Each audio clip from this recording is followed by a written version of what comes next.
Excuse me. Hello, ma'am. Are you Filipina? Yes, I'm Filipina. Magpakilala po.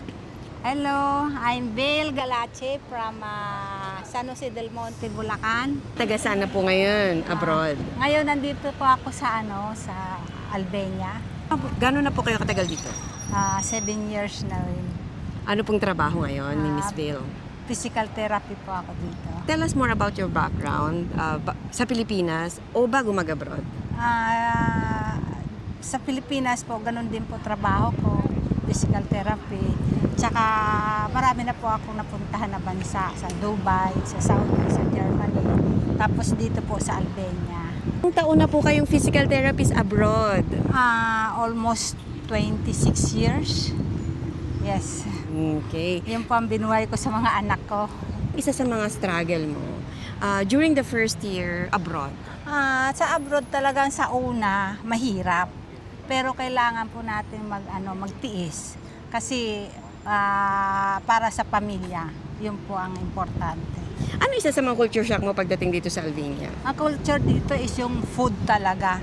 Maninibago ka sa food nila, ka talaga, survive ka kung pwede lang na mo yung mga pagkain nila. Pero pag kalaunan po talagang matutunan mo rin siya. Pati yung language po dito mahirap. Yun po. Sa trabaho niyo, mama, sa physical therapist, Opo. required ba na mag-aral ng lengguwahe ng Albanian? It's depend naman sa sa employer kasi mostly English naman, tapos yung is basic lang naman. Yun po ang ang language nila kasi mahirap ang language ng Albania. Okay. Ano po kadalasan ng hanap buhay dito sa City of Tirana, Albania? Ayun, sa hotel, cleaner, sa clinic, at saka sa bahay, nanny, yun po. Magkano po range ng sahodan dito as a OFW? Sa OFW, depende kasi sa nanny, tapos sa mga cleaner, depende sa employer. Pero kung kukumpara, dapat mga 8 to 7. Pero yung iba, mayroong mababa. Depende sa employer po. Free accommodation po ba ito? Pagkain? Ayong Paano po? merong free accommodation, merong wala. Survive po, talagang survive po dito. Pag nag-abroad ka, survive ka talaga. Kailangan mo lang maging strong. Yun, at saka magtiis ka.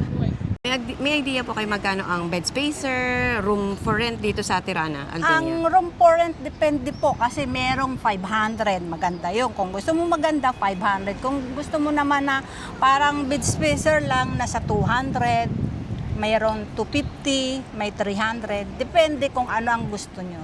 Kung ang average, sumasahod tayo ng average sahod dito sa Albania, sa tingin nyo, surviving po ba? Makasurvive Oo naman, na? makasurvive ka naman. Pero kung matagal na po rito, mataas din ang sahod. Pero pag umpisa pa lang, yung mga bago talaga is talagang nasa umpisa is 600, meron dito 500. Ganun. Pero mostly 800 pataas. Sa physical therapist industry, magkano po nagre-range ang sahod? Ang physical Minimum, maximum? therapy kasi pag matagal ka na rito, nasa 1,000 more than.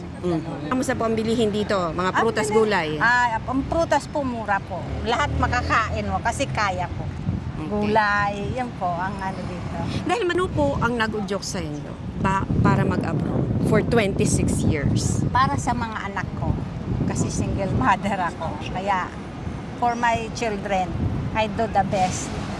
Na kahit na malayo, kahit na malungkot, pero survive. Gaano po kasakit o kahirap maging isang single mom tas malayo pa? Mahirap, pero kailangan nating maging matatag at panalangin sa Panginoon. Kakapit tayo sa Panginoon, hindi kung saan. Kasi yun po magiging strong magiging strong po tayo. Mensahe na lang sa mga kababayan din natin na nagpaplano mag-abroad. Para po sa mga kababayan, sa mga OFW, maging strong lang po tayo at patuloy sa panalangin, mag-survive, magtiis kung kayang tiisin. Huwag pong aalis or kung anong plano kailangan pag-pray po natin at maging po tayo, pasensya. Yun po ang to. Ito lang, Naman sa mga OFW, kababayan sa Albania, marami din dito yung mga na-abuse, yon yung na ano sila ng amo, hindi mabuti yung amo, yung mga nag-escape. Pero dahil sa hirap, tinitiis, dahil sa sitwasyon nila, talagang mahirap. Yun po ang ano na hihingi ng tulong tapos walang mangyari. Parang masakit din sa kapwa o Ano po mapapayo nyo na pwede natin gawin para para makagawa sila ng paraan, no? Maging inspirasyon na sa ating mga kababayan na nandito ngayon sa Albania na hindi pinapalad? Ayun po, yung mga baguhan na hindi naman maayos ang mga napuntahan nila, dapat po talaga maging tayo, strong at saka panalangin. Yun na wala pong imposible sa Panginoon kasi pag tayo nanalangin, yung ako katulad ko, nung bago lang ako talagang struggle. Pero dahil sa strong mo sa natin na para sa pamilya tong pag-abroad natin, pagtatrabaho, pag-abroad, maging matatag po tayo. Wag kayong susuko at saka wag kayong gagawa ng hindi maganda sa ikapapahamak. So, ganun lang po. Yung pwede nyong isuggest o ipayo sa ating mga kababayan na gusto rin makapunta pero makaiwas sa mga scam? Para po sa mga nagpaplano na magpunta o mag-abroad, yung po mag-ingat po tayo na wag basta-basta maniniwala sa mga sabi-sabi kasi matatamis po ang dila. Alam nyo, para makaiwas po tayo sa scam o panloloko, maging po tayo, kailangan po maging maging mapagmatyag tayo at mag-research sa gobyerno natin para po hindi po tayo maloko kasi mahirap pag nandito na kayo sa abroad tapos ang laki ng binayad nyo tapos pagdating dito wala. Marami na po ngayon na nangyari dito. Kaya yun po ang may papayo po, maging maging matyag sa pag-a-apply. Okay. Po ang Filipino community dito sa Tirana, Albania? Okay naman po ang community dito sa Tirana, nagtutulungan po, maganda na pa naman at saka meron po kaming mga kaganapan na tulad ng sports. I-shoutout naman Miss Vale sa mga pamilya sa Pilipinas. Po, shout out po sa aking mga anak sa Valenzuela, sa Pasolo, hello po, at saka sa San Jose del Monte, sa Barangay Citro, sa mga kapatid ko, mga kamag-anak ko. Kumusta po kayo dyan? Okay. Shoutout naman sa lahat ng mga Filipino dito sa Tirana, Albania. At saka dito po sa Albania, Tirana, sa mga OFW, kumusta po kayo? Be strong po tayo, mga OFW. December. Hello po mga babaya, mga OFW dito sa Albania, dito sa Tirana.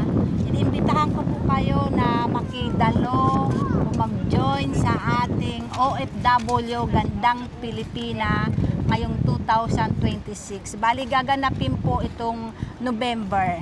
November po. Opo. Okay. Bali kung isasabay sa Miss Globe kasi beauty contest.